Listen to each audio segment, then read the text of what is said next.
Oh my gosh, do you look beautiful.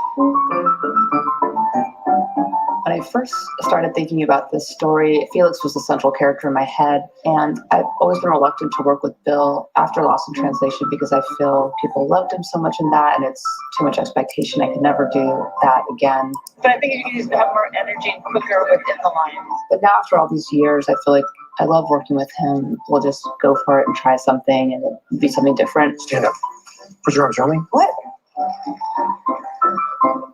Yuck.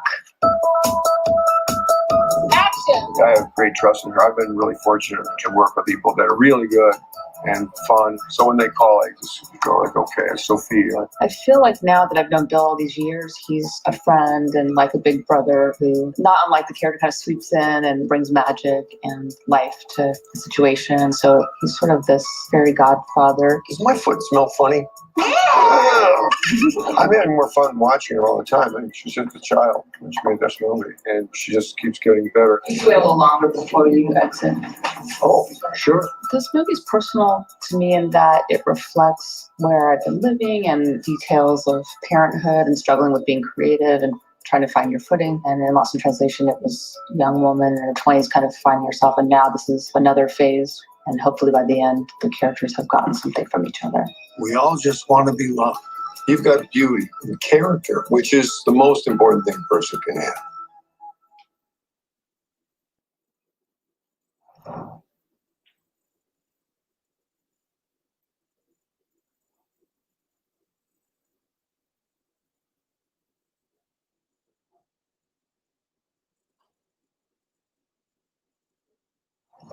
Welcome, everyone. It's so exciting to be here today for Behind the Scenes, directors, showrunners, and producers.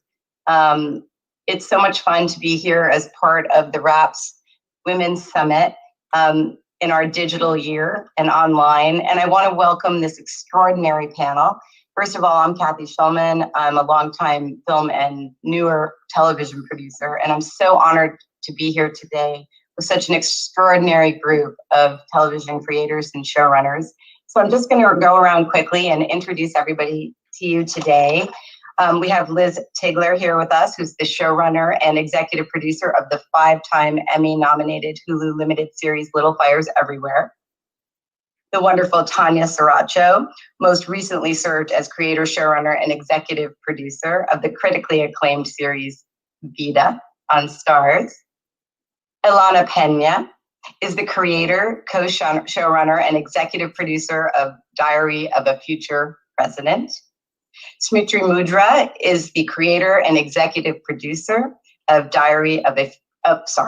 of Indian Matchmaking on Netflix. Elle recently served as co-showrunner on Netflix limited series Self-Made, inspired by the life of Madam C.J. Walker, starring and produced by Octavia Spencer. Leslye Headland served as writer, director, and showrunner for Netflix's acclaimed series Russian Doll. And David Collins is the Emmy Award-winning creator and executive producer of Queer Eye. What an amazing group of panelists that we have here today. So welcome. I want to let everybody know as we start today that one of the amazing things that binds this group together is the deep commitment to diverse storytelling, stories by and about marginalized groups in terms of race, gender, ethnicity, sexuality, and ability, stories that elevate diverse lives and unpack historical and present-day bias. All very fitting, of course, for the summit's 2020 focus, Inclusion 360.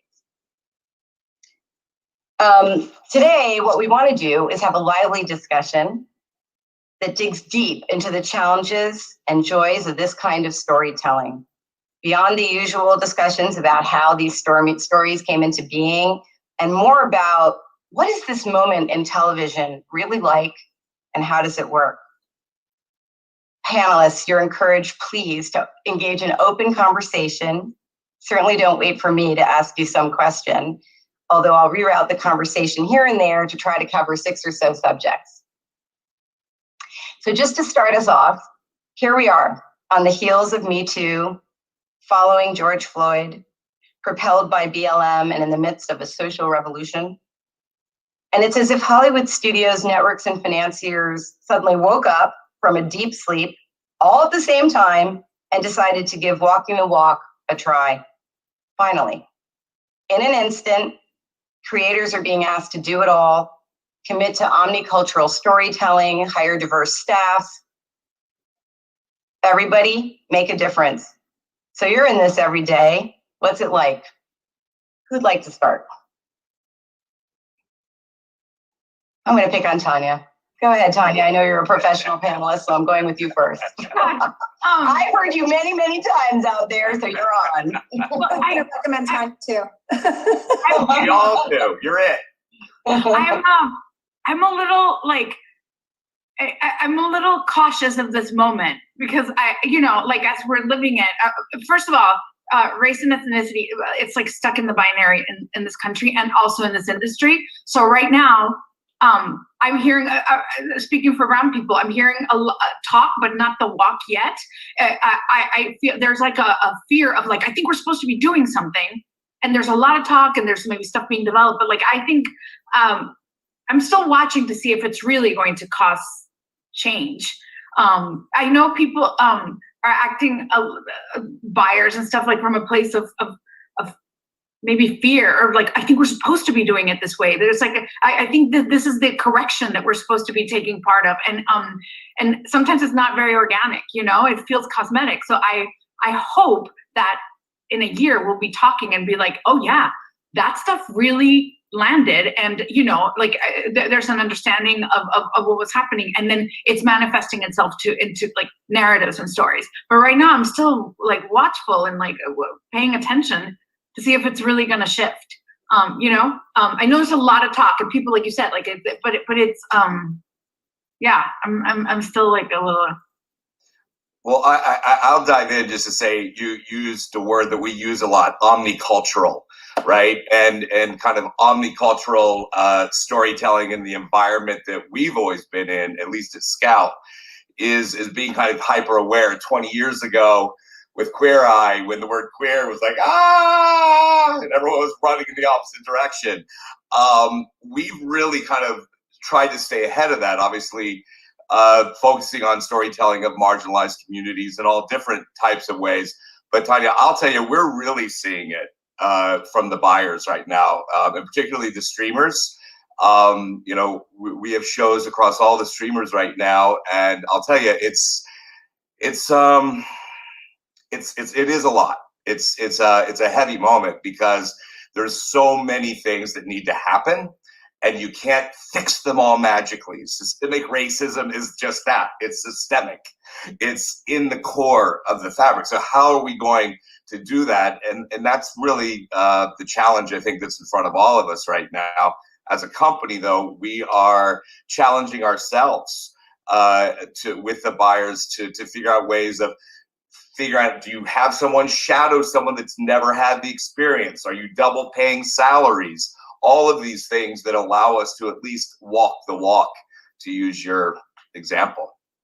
Yeah, so you're saying two things, which is interesting that, first of all, like Tanya, you're saying, is this even real? Is it going to last? Is this a moment? Is it going to get, shoved under the rug again, like it normally does, like all woke things normally do? And that what you're saying, David, is so interesting too, is it's not so easy, right? Not so easy to just turn on the switch and make the difference. Can some of the rest of you elaborate on all of this? I have a little bit of a complicated feeling about the idea of being marginalized. I would rather, think of all of us, who are on this panel as money that the industry has left on the table because of their own blindness, and opportunities that have been slept on that people are now waking up to. I think for my career, my whole purpose, of everything that I do is to prove that my perspective and the perspective of other people who have been ignored for a long time is not niche. Our stories are global, our perspectives are, relatable. And, I think, with my show, Indian Matchmaking, I think it's almost like proof of that. I started pitching that show in 2009. and was consistently told it's too niche, it's too niche, it's too niche.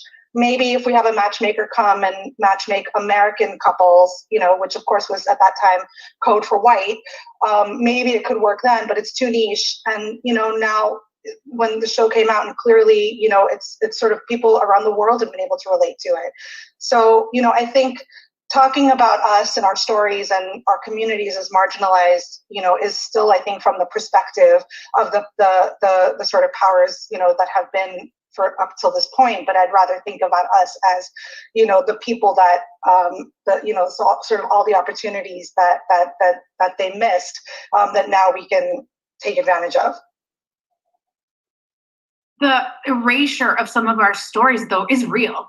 You know, there's not a single Latinx themed show on broadcast television, right? There isn't. Like, that's erasure, cultural erasure. So, like, we are. Yeah, I don't like thinking of ourselves, of otherizing ourselves that way, but like our stories have been sort of kept out of the, you know, the mainstream, and that starts to also they're helmed by not, you know, us, and they become kind of like a cultural Monsanto that you consume somebody's version of you, and then it's like it's really damaging and toxic. You know, we're like, oh, so I'm that, and also this you know, this industry in this country or in that country, the United States, it imports culture. So like, and I know I'm so sorry, myopic. I'm so myopic about Latinidad. I'm sorry, but like that's what I, you know. But it like sorry for that. That's what you should be doing. But it, you know, that's what we're exporting to Asia, to Africa. That's who we are, and it's such a limited version of like not just our identities, other identities too. But like it's like there is like I hope this call to action to it really does work, because like, and I know that people need guidance.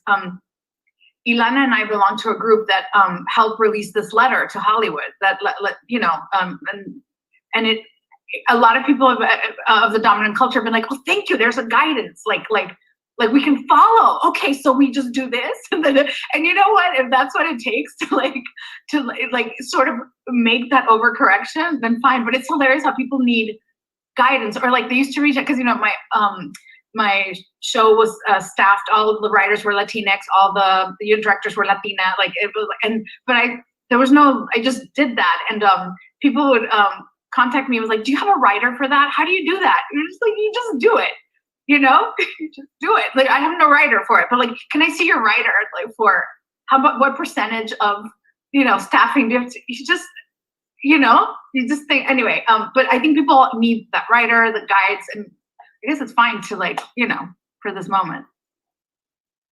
Well, you know, Smriti, you were saying, you know, but wait a minute, it's an ignored marketplace, right? Like, so I understand what you're saying, Tanya, and I understand what you were saying too, which is, and both are right.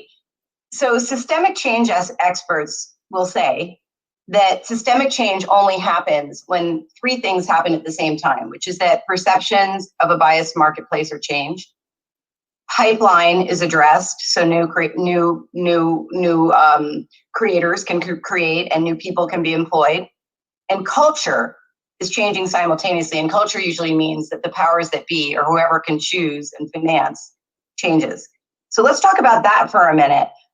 Where are we? Is the marketplace changing? Is the pipeline changing? Is the culture changing?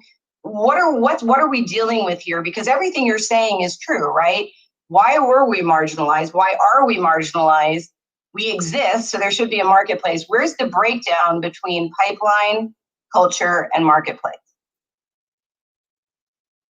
Well, it does feel like we're in a period where things are changing, where the dominant culture is more interested in stories beyond itself.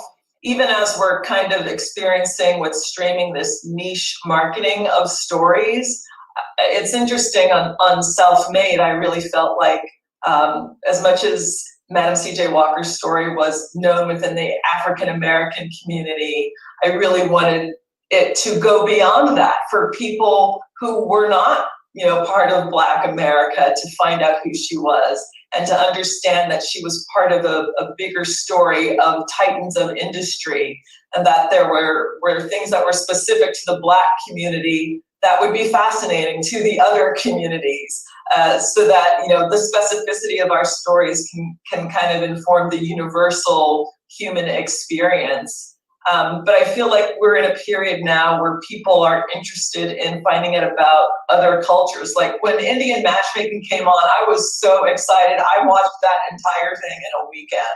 You know, and I had no intention of doing that. I just wanted to watch the trailer, and then I was just sucked into it. And it's addictive. It hooked Oh me. my God. And then I started to look up all the people. I mean, it just was a thing. But I really feel like part of, as much as it's great for us to be telling our stories and we want to be seen and represented, another part of that is I want this to be something that white men will watch. Like, I want white men to see our stories. We should not just be inspiring our own people, but little white boys need to be inspired by Madam C.J. Walker. They need to know who she is, and it has to go. We have to get beyond just thinking we're telling our stories for ourselves. We're telling our stories for everybody. These are human stories, and I'm just hoping we're in a period where it's baby steps, but where people are starting to appreciate that, and you know, white showrunners and people who have only been hiring one of anything in their rooms, or, you know, looking on a very limited list, will start to feel like I can and should hire more than one, and I want a breadth of experiences. Yeah, I feel like I live in this like utopian world because there's kids on my show, and I feel like I am so grateful for the world that we are showing them. Because like, and not to like toot my own whatever, but like I'll like run around giving everybody orders, and then I watch the like, you know, 13-year-old lead of my show watch me. And like the other day she had a thought, she was like, what if we were both on the bed? And she like directed that moment. And I was like, you're doing it. Like and she's seeing it, and there's nothing that's telling her she can't, because I'm doing it. And most of our directors are women, or Latina women, or Black women, and it's like we're showing not just, you know, the kids, the Latino kids on our show, but the little white boys at home who are watching and who like can see, you know, not just the subject matter that like, this is a girl who grows up to be president, but the people behind the scenes who are making it, and the people like I'm doing this right now, and the person who's covering set was a showrunner's assistant last season. She's now a staff writer. She's also Cuban from Miami, and I've just like watched her shine and grow, and she's gonna have her own show in 5 minutes. And like, I knew I could give her that because other people gave me that. And so I'm just like, and I see the kids watch it, and it's not just what they're doing on screen, but it's what they're seeing and who's telling them. Like it's just so I'm creating the world I want to see, like on screen and behind the scenes. And I think kids, and maybe again, I'm in this like bubble of joy, but they are seeing it. And I do think that, like, you know, when I was 12 years old, if you had told me like, you're going to create a show and be a showrunner, I would have been like, absolutely, like, I'm ready. And then there was like a point when I was like 22, and I was like, not me, like little old me. And then I had to like get back to that. And I think that empowering kids and having that be not just, you know, to see it literally, but to also just like feel it viscerally of like, this is something that I can do, and I can feel empowered to tell my stories. And a lot of the kids on my show are like, I'm writing now. I'm like, I want to direct. And I'm just like, that's so special and important. And I don't want them to get to that phase where they decide that they can't do it. I want them to just, and I think that the more we make content and they see themselves on screen, or they see people on this channel, or they see stuff like that, they'll like keep doing it. And like you know, they'll be running their own shows in 5 minutes and be on their own panels. So it's very, You said something so beautiful that I think is relevant to all of us, which is you're telling your story in front of the camera, and it's just as important that you're telling the story that you want to see behind the camera. And what a beautiful way of stating that. I have twin 11-year-old daughters, and you know, the gay guy here on the panel, the gay daddy here, my whole thing has been with them to grow up in a space that's like, I don't care who you love. I don't care, you know, like, this is life. Let's just do it. It's you or you. And they get to see this, just like you're saying, through the eyes of all these new perspectives and new opportunities that I know I definitely didn't have as a little scared gay boy in Cincinnati, Ohio in the 80s. You know? How we tell our stories is as important as the stories we're telling. I think that's the moment. Yeah. Amen. Cathy, I think there's like a very simple, from my perspective, a very simple answer to the sort of three-pronged, scenario that you laid out, and it's change the gatekeepers. It's change the gatekeepers. Ilana was able to give those opportunities to people behind her because she understands, that those people are capable and she can trust them. And I think that's what's been holding us back for so long. I pitched my show to white man after white man after white man, and everyone was like, it's too niche. I don't know who's going to get it, until I met Bela Bajaria at Netflix and she bought it in the room. Literally the easiest pitch I've ever done. So I think you change the gatekeepers, you change everything. Yeah, that's really smart. So you ran into an Indian gatekeeper and look at how the world changed. And it's so interesting what you're saying. And Ilana, you were saying that, essentially when the marketplace opened to allow your show to be made, you were able to encourage the pipeline, which is happening all around you all the day. And I think you're exactly right that it is about these three things, and I think that as creators and as influencers, in the business, it is our chore to continue to continue pointing out that reaction, because every single part of it has to keep working. And for us to have, sustainable change, you're right. Like you have to have that change with the gatekeepers. You have to have that awareness of the marketplace, and you have to keep pushing people through the system, right? Which is, I guess, what we're all engaged in. One of the things that, can happen in a situation like this is that an awful lot of responsibility can also fall on you as a showrunner. For example, kind of in the category of, all right, so we're spotlighting, increased representation, but then the Twitter mob says, but what about me? So for example, like let's take, Crazy Rich Asians. Okay, instantly a phenomenon, right? We're talking about a movie right now, but instantly a phenomenon. Oh my God, it's possible to make, as if this should be so confusing. Imagine there could be a successful movie with Asian people in it. What a shocker. And initially, like huge amount of excitement about that. And then a complete flip-flop. How is it possible that you only made a movie about rich Asians? That's not the way the Asian diaspora is, right? What about all of us? What about all the people you left out? So I'm curious to discuss for a minute what kind of responsibility storytellers really have to be inclusive, we're working in fictional narrative storytelling, right? So what are we supposed to do? Are we supposed to be responsible for changing the whole world? Are we supposed to take one segment? How do we deal with this? Why don't we start with speaking a little bit about shows that, are featuring women? Leslye, do you want to talk to this, issue, a little bit about, do we have to take care of all women if we decide to talk about women? And then we'll see if we can go from there. Well, I think it's a really interesting question. I think I can speak on it for sure as a female creator, but also as a queer creator, because, I certainly started it out in independent film and writing very unlikable female characters in the early 2010s when, that kind of wasn't in vogue. I went around, as Smriti was saying, I definitely butchered your name, I apologize, but okay. I had such a similar experience where everyone said, oh yeah, this is great. You're very talented. This is exactly how women talk. No women will pay to watch this. And that didn't make sense to me. I was like, but if you're saying that women would respond to this, and if this is authentic, you're telling me that the way that you package women within this industry is something you don't want to sell back to them authenticity. Like you're just interested in a particular version of them.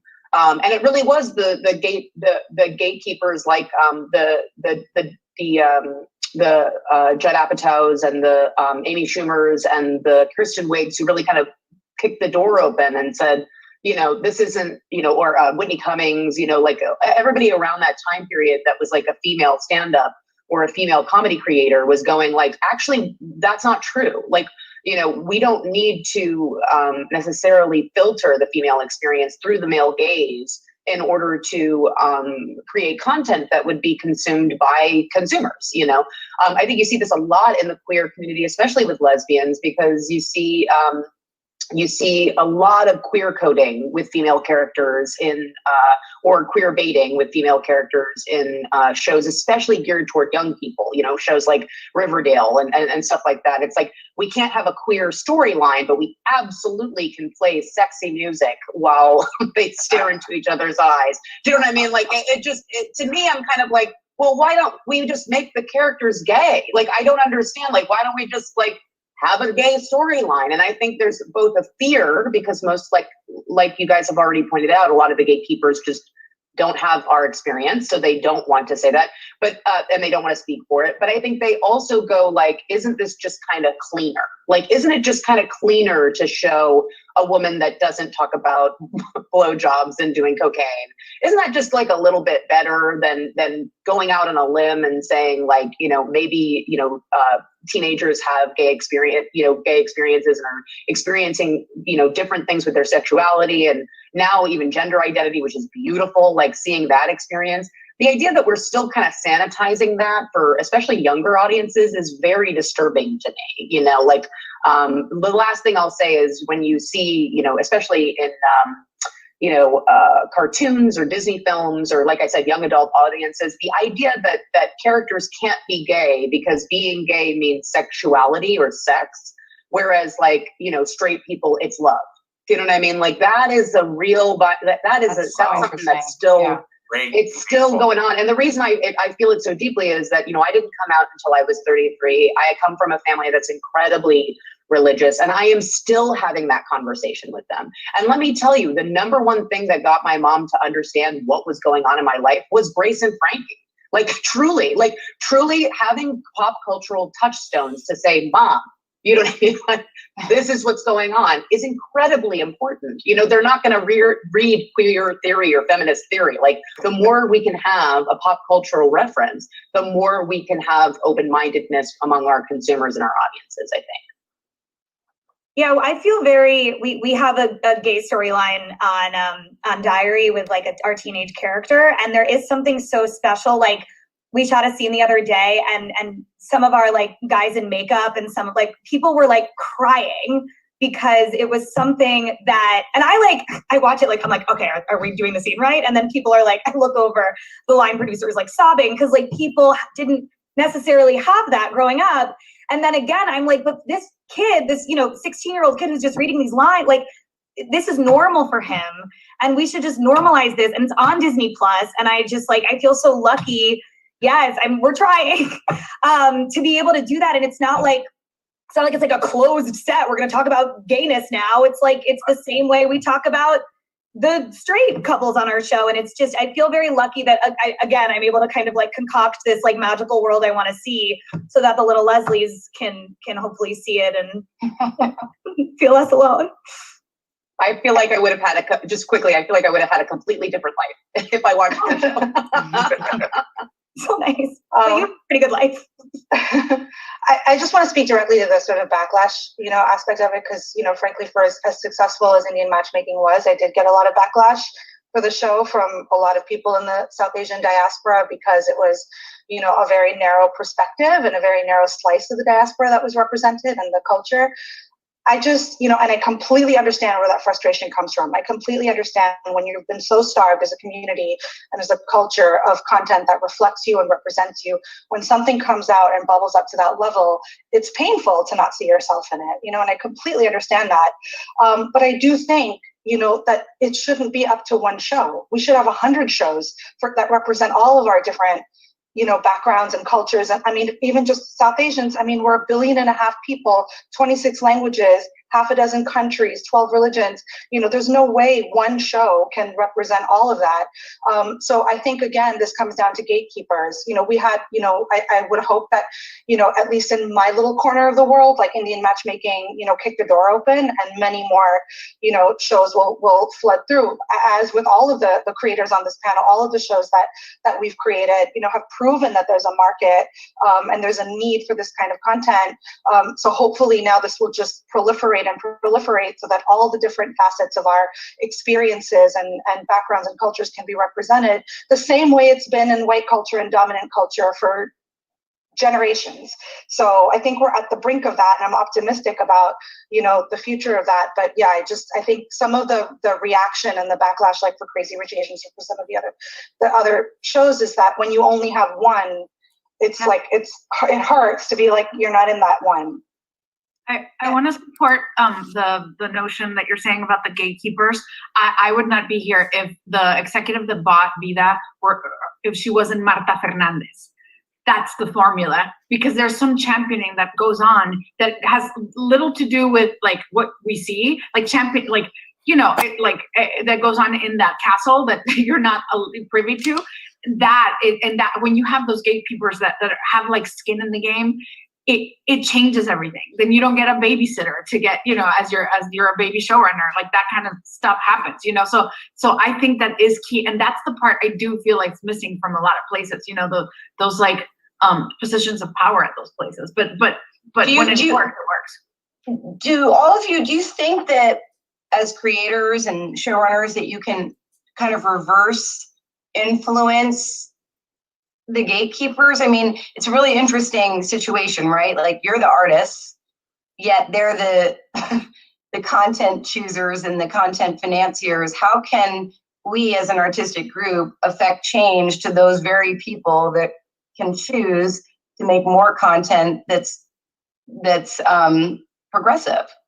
I have to shout out Tanya in this moment, because I was so inspired. I read about your amazing deal that you made and the lab, that you're creating as part of your deal. And I feel like that is the key, that's the answer to your question, Cathy. And I can't let this panel end without shouting you out, Tanya, and saying how inspiring that is. And definitely, like, you see Peace putting like big white man money behind it. And that's walking the walk. Like, that's crazy. I mean, that's, cause like that's the key too, like convincing those like people in the tower to be like, that we're worth it, so that, yeah.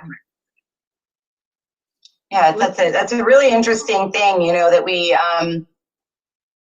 it's I remember, when Catherine Bigelow won her Academy Award, and it was as if there had been this big check mark and the entire industry said, there you go, a woman won an Academy Award, we're done.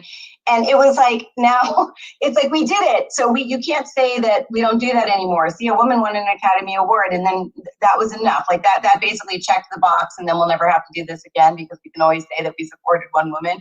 It is really true that, it's very easy to fall into this patterning. Oh, well, now we do have one Indian show or one Asian show, or now we do have one Latina, whatever show, and that's it. Like, check the box. See, we all did it, and I think and everything we can do to expand beyond one single vision would take some of the pressure off of, oh, my show has to solve all problems at the same time, And just switching gears a little bit, and for Liz and for Elle, I wanted to ask you, in these situations where, as I understand it, you were able to create behind the scenes hiring, which was, more inclusive, but in the sense of, more women of color, and you'll talk a little bit about what you've been able to do. It's funny, in some ways people say, oh, well, there's a necessary overcorrection. Like, why don't we create an entire writing room of, LGBTQ plus people, or why don't we have an entire crew of women? I just want to sort of talk to, what's it like to try to do that? And does it make the experience any better or worse, or is it irrelevant? I mean, you want to start, Elle? You go, Liz, you go. No, go ahead. Well, I was just going to say, for us, part of telling the Men of CJ story, the book had been out there for so long, and I think 20 plus years, and trying to get made. And I think we really felt that it was important that we find, women of color who wanted to tell the story, who so often you don't get to tell your own stories. And so we felt like it was really important to give people like ourselves the opportunity to be part of telling that story. Also, just because the road to getting it made was so arduous and difficult, you really needed people who were dedicated and passionate about getting that story told, who would hang in there for the long haul that it took to finally get it on air. So that was kind of essential. You wanted people who were really just personally dedicated to it. Having, and we were fortunate in finding like Kira Kelly was our DP, and Demaine Davis was our producing director, and we had fantastic women of color who wanted to tell the story. Having said that, we often refer to it, but people are like, oh, it's so great you have this sisterhood. And yes, it was great to have the sisterhood, but also part and parcel of sisterhood is arguments and disagreements. Like, you argue and fight like sisters as well. So that's not to say that it's just going to be smooth sailing the entire time. But I think the difference was that we all felt really dedicated to treating each other better, to not falling prey to kind of the behaviors that we may have seen in other jobs that we had, where you get dismissed or you're not heard. As difficult as it is when you have strong personalities to try to cater to all of them and hear everything, we felt it was really important to set a different standard and really allow everyone to be their full, selves, but also to hear them and to be able to take what was going to work for all of us from that. So there was struggle within it, but, sisters, yes, but sisters fight and argue just like anybody else. I love that. With Little Fires, I think, I don't know, I feel like I have 8,000 things I could say on the subject, so I'm trying to narrow it down. But, Little Fires, first and foremost, was a show about motherhood. And I think we approached that show coming into it from the perspective of mothers first. So we talked a lot about staffing a room of mothers, having a work environment that worked for mothers, having heads of departments who were mothers. And so that created an interesting, it just created an amazing dynamic on set. And then, of course, on top of that, we also, knowing the subject matter of the book, that we were telling the story of these 4 mothers, 2 mothers of color, 2 white mothers, that I knew in the room we wanted to have upper level voices that could speak to those experiences, not to say that there couldn't be a staff writer who could come in, but that it needed to be kind of co-EP level, room runner level voices, people who felt like they could all be in a position to kind of lead the room with me. And so we ended up having a very upper level staff, but it was an incredibly diverse staff. And it's funny, it was all women, and then actually ABC Signature was like, don't you want to hire like one man? And we were like, I was like, doesn't that ruin the picture? Like, one man, it's like poison everything. But then I was just like, yeah, I get it. Like, it's not about being inclusive, isn't about being exclusive too. It's not like we can't hire a man because it's going to ruin this idea that it's this whole group of women. But we hired our lone man who was perfect, a man who thrives in a room of all women. And it just ended up being this incredible experience. And kind of, Elle, to what you're saying too, like, I felt this feeling on set that I had never felt before, which was this really maternal feeling where it just felt like all the moms had each other constantly. And I don't mean to say that everyone was a mom, but everyone had a relationship to motherhood and daughterhood in some way. So it's just like, as women, I feel like we were all like, we got you, like, go take care of that. Or like, there was no feeling ever that you tend to have of like, my kid's sick, what am I gonna do? It's like, your kid's sick? Well, luckily there's 800 mothers here to be like, we got you, what do you need? It felt like this amazing experience. And then to the other part of the question about like, is there ever too much inclusivity? No, I mean, one of the things that I really learned on this show, and this probably is obvious, so it's also kind of embarrassing to admit this, but I staffed that room in a particular way, and I knew going into it, yes, race was a humongous element of the room, but using the word diversity, it was like I wanted people in all ways who, we ended up in that room having people who were adopted, people who were in foster care, people who had immigrant parents, people who were raised by single mothers, obviously lots of mothers, some single mothers, you know, people with in interracial marriages, people from Ohio where the show took place. I mean, there was a lot. Now that's diverse, hiring people from Ohio. Yeah. Baker Heights and Columbus. I mean, that's diversity. But yeah, and what was so incredible is, like, you know, I'll just use the example of the Black women on the show.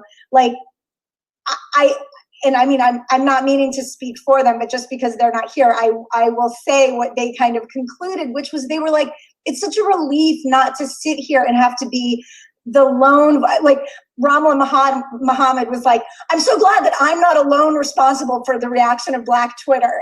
You know what I mean? She's like, oh, I feel like I can take it off my plate. Like, I'm not carrying the weight of Black Twitter on my shoulders, you know, to what we do. And what was so wonderful about the conversations was, you know, for four Black women in the room, including our writer's assistant, they each had such unique, different perspectives. Sometimes, obviously, they were arguing with each other the most, you know, and it was like nobody had to be responsible for telling me a story. They needed to be responsible for sharing their stories, and through the sharing of their stories and our stories, we were able to infuse, you know, Mia with her story and feel like we had the collective life experience to speak to that. So anyway, my last point is that I went into that room feeling like, oh, I want to staff this room in a certain way because of the subject matter of this book, and that's what's going to be the most helpful to all of us being the collective voice to tell this story. What I realized in leaving the room was, doesn't matter what the subject matter of the show is. It doesn't matter that the book happened to be a, you know, exploration into motherhood and race and class. I could be writing a show about anything. And still, even if I was writing a show about all white women exactly like me, it would still be of humongous benefit to staff a room that is inclusive in all ways. So I think, I mean, that's such an obvious statement, but I can't say that I didn't necessarily go in thinking about that in particular. I didn't know what I wasn't thinking about, but I came out thinking something different, you know? It's amazing, you know, and just that, you know, what happened, it seems like, is, and this is a huge, you know, conversation that the industry needs to understand, is you went in thinking about diversity and you came out understanding inclusion. And people are very confused about what the difference is. And the two terms are being tossed around as if they're identical. And, you know, diversity is about counting people of different types, you know, that it's essentially, it's mathematical in a way, right? It's like, let's make sure there's somebody that's representative of this or that or this or that. Inclusion is that all voices are equal. And when working together, the result is better. And what you were saying, Liz, though, just about how, you know, the Black women on the show have different experiences. And I think that's speaking to an earlier question that you had, Cathy, about, you know, including the breadth of all of our stories. You know, we're all different, and we're all going to bring different stories to it. And just acknowledging that there are so many more stories to tell within each of our communities, that it's a deep bench. You know, we don't just have one story to tell, we can keep going back, and there's so many more that we can be telling, which is great. Absolutely. And I will say one thing that speaks to what we were talking about earlier too, and I think this is what Tanya was saying about change coming from an organic place. And this also goes to the question of, like, what do we as showrunners, creators, what is the pressure that we experience? I feel like right now we are being tasked with a lot in a great way, but, you know, and, you know, I think in terms of building our rooms, in terms of hiring our directors, in terms of everyone down from department heads to who are the PAs that we're bringing in, like, who are the people we're bringing up. And we are, you know, some people have been looking at this for a really long time. Some people have been, had a wake up call more recently, but I don't know. One thing I noticed with Little Fires, it's like, you get this room, you have all this perspective. I'll just give like a tangible example, but like, we had I would say 4 people in the room say that they had experienced in high school or college the feeling of going to a counselor and a counselor telling them that they didn't need to, in some ways, reach so far. Whether it was college admissions, whether it was an AP course, whatever, that like they were kind of good where they were and they didn't need to reach so far. So that was something that we wanted to fold into Little Fires. P.S. It was also in Michelle Obama's book. Yeah, I was gonna say I'm doing the Michelle Obama television show right now, right? First Ladies, and that was the core. She says that's the core to her feeling of lack of worth was that, you know, her guidance counselor said, Princeton, aren't you reaching too high? Exactly. So you write that story, you send it up the chain, and the feedback we got was like, what's up with the guidance counselor? Like kind of what, almost like, why this harsh take on the guidance counselor? Do you know what I mean? And I mean, what was interesting about it was it was like you ask people to hire a room, you ask people to share their true, you know, their truth and their true experiences, their vulnerabilities, the things that have caused them pain. You write it into a script, and then you have a bunch of people who have no relation to this experience giving you notes, whether it's white men or white women. And that's the thing that's hard too. It's like we can do all this work on shows, voices that normally don't get to tell their stories get to tell their stories. But yes, to the gatekeepers, it's like there has to be change on this whole other systemic level for those stories to go up the chain and not be questioned. And I mean, what was great was Attica Locke, one of the writers on our show, was like, I'd like to write a quick letter. And I was like, go for it. Yes. And we were able to say, like, you hired us to tell an authentic story. You can't question the authenticity if you have not had this experience. So, you know, that's an interesting segue to something I wanted to get to, you know, that maybe we can try to hit in the last 15 minutes of our, you know, panel today. You were talking about authenticity, Liz, and we have another thing going on to add to our sort of our list of ingredients of things that we're dealing with as creators and showrunners.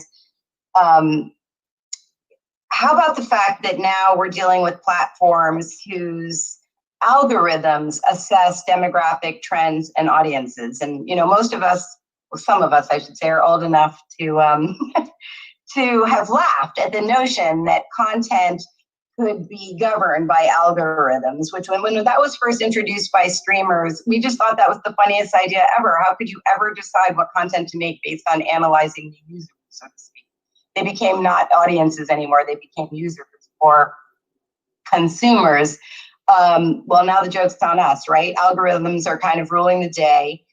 Be more earnest, be less earnest. Teenage boys like content that has romance. Teenage boys don't like content that has romance. You know, this, that, whatever, you know, and I'm just curious, while juggling the pressures of trying to do authentic, woke content creation, what about the algorithms out there, and how is that affecting what you do, and how are you being guided? Is this a helpful thing, not a helpful thing? What's it like dealing with all of this marketplace research? I just recently saw a list of things a streamer is not buying from, you know, a list made up from the things that came back from the algorithms. It was so offensive, but that means the audiences are being hella offensive too. Like about like, no, like it was like different types of Latinidad. Don't want to see any of that, but this one's fine, but not this one. Like it was like that kind of thing. Themes that are like sub themes and Latina, like it was like give an example, like what kind of a sub theme or a theme? I was supposed to look at this list, but okay, I would list, but it's like, but just think like, let's say, no Mexican stories that have to do with gentrification and queers. Like I'm just saying Vida, yes, you know. Yes. But you can do Cuban YA stuff, like bring us that. So like that, like the list is that specific. And then it gets even more, because like the more, when you call out ethnicities, it's, but that's how they're listening to pitches, you know?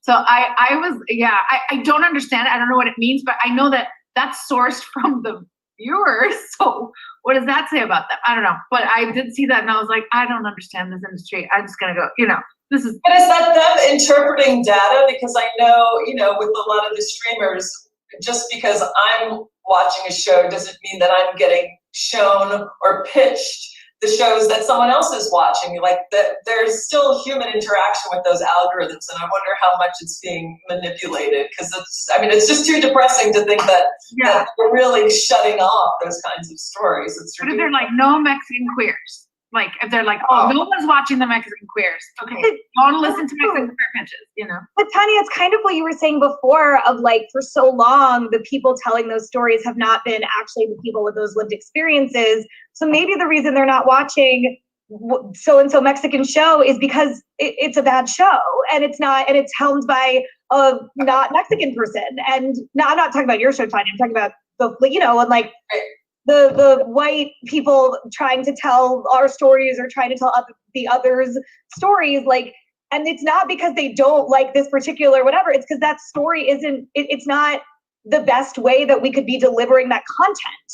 And so that is also I feel, I don't know, I also don't really understand it, but I feel like to put it in a box of people don't like, a lot of people told me when I was pitching Diary to age her up. That was a huge thing I got. I pitched her as a 12-year-old and they were like, people want to see young girls are pure and older girls are can be sexy. This middle ground, this tween is we don't know what to do with that. And I was like, okay, well, that's exactly the reason why I want to have this age, because I never saw that. But it's now people are watching that. We have it now, so hopefully the data is positive towards that. I just think you need ubiquity. You need volume of this content so that we're not this one show that explores this one background. People aren't watching it, so we can't have anything else like that. That's not. And we have people telling their own stories. Don't you get those lists when it they're buying this type of thing and this type of thing? Don't you get that? And that is pulled from somewhere. I mean, I don't get, but you get they're not looking at the Upiki or they're watching the Daka, and you're like, shows about women. You're not really women? There's women? This conversation it's made me realize this is all about evolution, isn't it? It's all about trying to move us forward. I was just saying 20 years ago when I sold Queer Eye, they bought it not because it had anything. It was queer was a cool word. Oh my God, that's fun. That's crazy. The gatekeeper's let's take a chance. And then it worked. And they're oh, all right. And then they realized, oh, well, wait, it's not really about being gay. It's just about actually sharing stories and connecting with each other and a little transformation with love and laughter and connection. And then fast forward 20 years later to the one on Netflix where it's oh, wow, it's really not about that. It's really about us all connecting and growing further. Our storytelling on Legendary, for example, on HBO Max, African-American trans community. I didn't have my little typing thing here, but the he, his, him, using pronouns properly. Those are the little things that I've been growing with. And the algorithm over there saying people think it's cool now. They want to know more. So they've been searching for it. And that's why that show's doing well, because I think it's a new world to peek behind the curtain and be oh, I didn't know that exists. I didn't know that's how that world's being celebrated in a cool new way. Tanya, I was going to tell you that I had a show that I just took out about two beautiful, gorgeous brown ladies who have an amazing business. And I got, it's too niche. Just now, that happened even now, huh? Oh, right now. Oh, yeah. Just took it out. I think the algorithm, I think it cuts both ways. It's definitely alarming when at the peak of the George Floyd, Breonna Taylor protest, the number one trending content was The Help, that's a little scary peek into what the algorithm reveals. But also would the algorithm have told us that people would love a show, about four, 20, 30 somethings in New York City and it's a show about nothing? Would the algorithm predicted that? I think the algorithm, like everything else, has to be, one tool, in a series of things that we use to sort of decide what's going to get greenlit and what's going to get made. Changing the gatekeepers is really important because you have different gatekeepers. They're going to take chances on different creators and different stories. The algorithm can be informative and hopefully reinforce like what is working, but I don't think we should be like beholden, to an algorithm because then it becomes a self-fulfilling prophecy.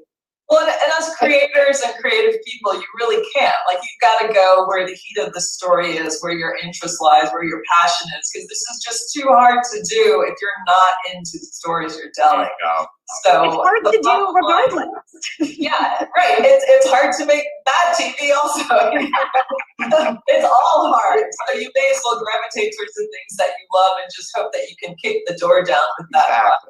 Exactly. I completely agree with Elle. It's like our job is like to do what we love and tell those stories. And, I kind of leave the rest of it to what David's saying, the evolution of the distribution of it. And I used to joke back in the day, when I made my first film, there was this big splash about how it was going to be coming out on iTunes and VOD before it came to a theatrical release. I mean, this was only 8 years ago. Everyone was like, oh my goodness, what does that mean? And blah, blah. But at the time, I kind of thought, and I know this is a little cheeky to say, so I apologize, I'm going to say it anyway. If you ever want to know where the evolution of the entertainment business is going, just distribution-wise, just look at the porn industry and the sex work industry. Like, as soon as porn became democratized and algorithm-based, like, I just thought, like, when they were pitching VOD and streaming to me, I was like, yeah, that's the next thing. Like, that's the next thing that's going to happen. I think we all have to make it OnlyFans now. Exactly. So OnlyFans, this is where I'm going. This is where I'm going. It's cheeky, but this is where I'm going. With OnlyFans, I got very excited because I started to think maybe there won't be any gatekeepers. Perhaps it will just become that we are creating our own content based on our own experiences, hiring the own people we want, and we are pushing through those things as opposed to, like you said, having to go back and get notes from people that don't understand that stuff. And maybe there will be a bit of a revolution, just in the same way that the early 90s with the independent film distribution. As soon as distribution starts to become, video based, streaming based, OnlyFans, like your own personally owned platforms, like these are things that could be really exciting for quote marginalized communities or artists. So it's exciting. I mean, listen, I'm still scared to death of it, and I agree with Elle. I just have to put my head down and do my work. But when I saw that starting to happen, I was like, this could be fun for us. I mean, look at what comes Leslye, out. Oh, sorry. No, I was just going to say, Leslye, just for audiences out there who might not know what OnlyFans is, can you just explain? Please, someone else explain what it is. No, I'm not going to explain what it is. Is. Should I? Okay, I brought it up, so I'll take a stab at it. It's a content, social media, I guess, hybrid content platform where people pay for access, to a specific creator and their content. So, if I had an OnlyFans, I mean, right now, like, Leslye was saying, it's definitely like the sort of torchbearers, of OnlyFans are people in the sex industry and, things like that, sex workers, and, lots of other types of people now. But, you pay something if you want to see what I create and what I put out there. And it's like a very direct, eliminating the middleman, a very direct transaction between audience, and creator. So thank you. I hope I did a good. I appreciate that because I wanted people to understand that what you really have been saying, as we sort of close up the panel today, is that, the authenticity of the storytelling that you're doing is what creates the new marketplace and the increased awareness. And the remaining barrier is still the cultural decision makers, the gatekeepers, right? That's what you've basically said today. And what we're trying to struggle with as artists is, here we are, that we are the content, yet there's still a friction between what is being chosen and what it is we can already see is working for the marketplace. And even in a more grandiose way, changing the world, right? And making it a better place so that increased storytelling can make people better understand one another and communicate with one another. And so I just think that's a very interesting place that you've come today. So here we are in a revolution that's still caught, between, well, what a surprise, the marketplace, commerce, and art, which is where we've all lived. Art and commerce. But I think you said something earlier, which is the three things that all have to happen at once. I truly believe we're in a zeitgeist moment right now. It is whirling really, really fast. And all of us here, I love what you said, the passion. If we bring our passion to the table and we keep pushing that into the zeitgeist, that's what people get a hold of. They feel your passion. They connect to it. They see themselves. They want to share it with their kids and say, look, the world is a bigger place. We're all different. And that's for me the exciting part right now, is that this zeitgeist is all the folks here opportunity to truly share each of our stories in this omnicultural place, right? It's amazing. I'm blessed for us all. Well, I can't imagine a better way to end this panel than with what David just said, because he just wrapped it all up perfectly, and that is what it's about. And it's been such an amazing gift today to share this time with you and to be able to share with our audience, your incredible creative minds and the enormous wave of change that you collectively are making for the world of content and the possibilities of what people can watch. So I just want to thank you on behalf of the Wrap and all of us at this year's summit. Thank you so much for participating today, and keep making those great shows. Thank you, everyone.